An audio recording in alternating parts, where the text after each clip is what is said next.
کہ اس میں حسد نہیں، اس میں کینہ تو نہیں. اس آقا نے بڑی بڑی راتوں میں ان کی مغفرت نہیں کی جاتی. جس کے سینے میں کینہ ہو، اپنے سینے کو کینے سے، کینہ الرجی جس کو کہتے ہیں، اس سے اپنے سینے کو صاف کیا جائے. سارے مسلمانوں کی طرف سے اپنے سینے کو صاف کر دو. یہ چیزیں میرے دوستو دل کو برباد کر دیتی ہے. جیسے جسمانی بیماریاں جسم کو خراب کر دیتی، ختم کر دیتی ہے، ایسے دل کی بیماریاں دل کو برباد کر دیتی ہے. اور جس کا دل برباد ہو گیا اس کی دنیا بھی برباد اور اس کی آخرت بھی برباد ہو گئی. جس کا دل برباد ہو گیا، دل کی بیماریاں، ہمارے حضرت فرماتے ہیں جسمانی بیماریاں زیادہ سے زیادہ آدمی کو زمین کے 2 گز نیچے لے جاتی ہے، لیکن دل کی بیماریاں آدمی کو جہنم کے تہہ میں، جہنم کے انڈان میں لے جاتی ہے. اس لیے کہ جتنا جہنم میں انڈان میں جاؤ، تہہ میں جاؤ، اتنا عذاب بڑھتا جاتا ہے، اتنا عذاب بڑھتا جائے. اسے لکھا ہے نا کہ منافقین کی جہنم کافروں کی جہنم کے بھی نیچے ہے. منافقوں کی جہنم، اس لیے حضور نے دعا مانگی. آپ بہت مانگتے تھے اللہ سے، اللہم انی اعوذ بک من الشقاق والنفاق وسوء الاخلاق. حضور نے پناہ مانگی، میں نفاق سے پناہ مانگتا ہوں. کہ ان کی جہنم کافروں کی جہنم کے بھی نیچے ہے. یہ دل کی بیماریاں ہیں. اور اس دور کی بڑی بیماری دل کی ایک یہ بھی ہے کہ محبت دنیا کی، جو میں نے ابتدا میں عرض کیا، دنیا کی محبت، جس کو لکھا ہے کہ ام الخبائث ہے، تمام خباثتوں کی ماں دنیا کی محبت ہے. تمام خباثت ہے ام الخبائث. تو ام الخبائث دنیا کی محبت ہے. آپ دیکھو بنی اسرائیل کو بت پرستی تک دنیا کی محبت نے پہنچا دیا ہے. دنیا کی محبت یہ اتنی بڑی بیماری ہے. وہ سالبہ تھا مسجد نبوی کا، جن کو صحابہ کھوٹا کہتے تھے. یہ مسجد نبوی کا کھوٹا ہے. مسجد کا کھوٹا کسے کہتے ہیں؟ اور پھر مسجد نبوی کا کھوٹا. لیکن دنیا کی محبت نے سالبہ کو کہاں پہنچا دیا. بہت غریب تھا، بہت تنگی تھی. اللہ کے پیارے حبیب کے پاس آیا صلی اللہ علیہ وسلم تو حضور دعا کر دو، تنگی برداشت نہیں ہوتی. تو حضور نے سمجھایا کہ بھائی تنگی اچھی چیز ہے، غربت اچھی چیز ہے. 500 سال پہلے جنت میں جاؤ گے. جب سالبہ چلا گیا کہ ٹھیک ہے میں راضی ہوں. پھر تھوڑے دن کے بعد آیا کہ حضور اب تو برداشت نہیں ہوتا ہے، دعا کر دو. حضور نے پھر سمجھایا، سالبہ چلا گیا. صحابہ فرماتے ہیں اس وقت سالبہ ایسا گیا تھا کہ یوں لگتا تھا دوبارہ دعا کے لیے نہیں آئے گا.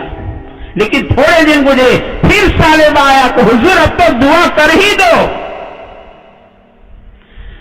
حضور نے دعا کی، لیکن کیا کری؟ یا اللہ سالبہ کے مال کو بڑھا دے. برکت کی دعا نہیں کی حضور نے. اس سے کہ برکت تو اللہ کے خزانے کی چیز ہے. برکت تو اللہ سے مانگو.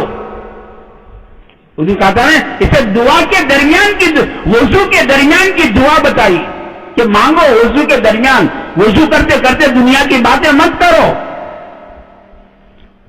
وضو کے درمیان کی دعا ہوتا ہے اللہم اغفر لی ذنبی ووسع لی فی داری وبارک لی فی رزقی. یا اللہ میں گناہوں سے معافی چاہتا ہوں اور میرے مکان کو وسیع کر دے اور میری روزی میں برکت دے دے. اللہم اغفر لی ذنبی ووسع لی فی داری وبارک لی فی رزقی. میری روزی میں برکت عطا فرما. تو برکت یہ تو اللہ کے خزانے کی چیز ہے. برکت الگ چیز ہے، کثرت الگ چیز ہے. ہم لوگ کثرت کے چکر میں ہے کہ بہت ہو جائے، بہت ہو جائے، بہت ہو اور برکت نہ ہو تو کچھ بھی نہیں ہے. بہت ہے برکت نہیں ہے، کچھ بھی نہیں ہے. کتیاں بہت بچے ڈالتی ہے، کوئی قوم دنیا کی نہیں کھاتی اسے. لیکن آپ نے کبھی کتوں کا ٹولہ نہیں دیکھا ہے. بکری ایک تو بچے ڈالتی ہے اور روزانہ لاکھوں کروڑوں کرتی ہے. آپ نے بکریوں کے ٹولے بہت دیکھے ہیں. برکت اس کو کہتے ہیں، کثرت اس کو کہتے ہیں. کے چکر میں مت پڑو، برکت اللہ سے برکت مانگو، تھوڑا ہے برکت ہے کافی ہو جائے گا۔ تو حضور نے برکت کی، اسے برکت کا ایک معنی لکھا ہے کہ جو ہے اسی سے کام چل جائے گا، ہمارا کام اٹکے نہیں، کام نہیں اٹکے۔ برکت کا ایک معنی ہے جو ہے اسی میں کام چل جائے گا، کام اٹکے گا نہیں۔ تو حضور نے برکت کی دعا نہیں کی، یوں کہا یا اللہ یہ سالبہ کے مال کو بڑھا دے۔ اب اس کا مال بڑھتا گیا، بکریاں بڑھتی گئی، اب سالبہ کی مسجد کی حاضری میں اثر آتا گیا، اب رکعت جا رہی ہے۔ آدمی کو فکر کرنا چاہیے، ہماری بھی رکعتیں چلی جاتی ہے، آدمی کو فکر کرنا چاہیے کہ اس کا تعلق ضرور کسی معصیت کے ساتھ ہے، ورنہ رکعت نہیں جاتی، جماعت نہیں جاتی، صبح کی نماز نہیں جاتی۔ اسے ایک آدمی نے حضرت ابراہیم ادہم رحمت اللہ علیہ سے پوچھا، حضرت میں رات کو وضو کا لوٹا، مسواک، مصلی تیار کر کے سوتا ہوں، لیکن تہجد میں آنکھ نہیں کھلتی ہے، تہجد میں آنکھ نہیں کھلتی ہے۔ تو حضرت ابراہیم ادہم رحمت اللہ علیہ نے فرمایا، بھیا دن میں گناہ کرنا چھوڑ دے۔ نہیں کہا کہ رات چھوٹی ہے بہت تھکے ہو، ایسا نہیں کہا، بھیا دن میں گناہ کرنا چھوڑ دے۔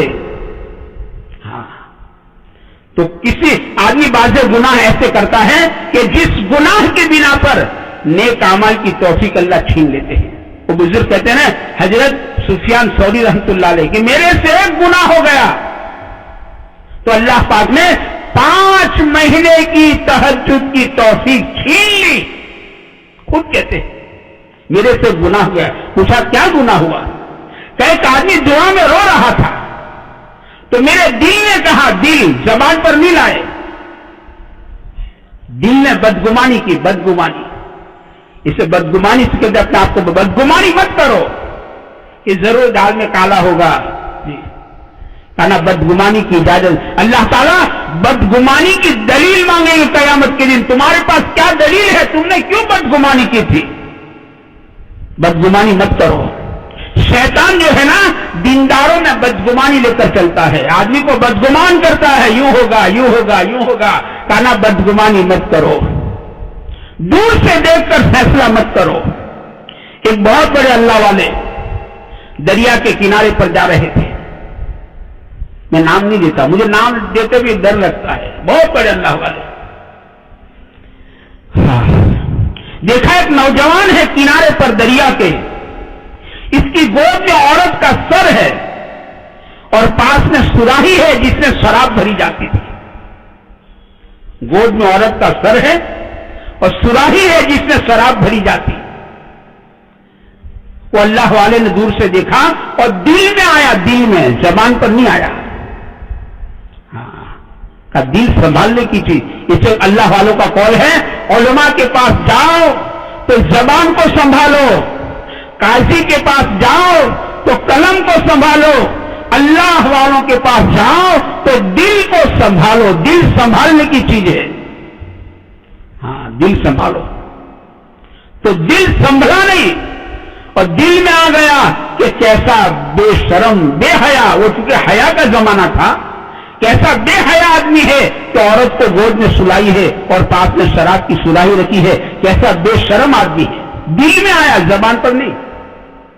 لیکن وہ جوان بھی صاحب نسبت آدمی تھا، وہ صاحب نسبت تھا۔ اس نے کہا اے فلاں، نام لے کر کہا، اے فلاں بدگمانی مت کرو، میری گود میں جس کا سر ہے نا وہ میری ماں ہے، ماں، اور میری ماں بخار میں سسک رہی ہے، میری ماں کو قرار نہیں ہے، میری ماں بے قرار ہے، تو میں اس لیے میری ماں کا سر میری گود میں رکھا ہے۔ اور یہ اس نے سراہی میں شراب نہیں ہے، میری ماں بخار کی بنا پر بار بار مجھ سے پانی مانگتی ہے، میں نے اس کے اندر پانی بھر کے رکھا ہے، بدگمانی مت کرو۔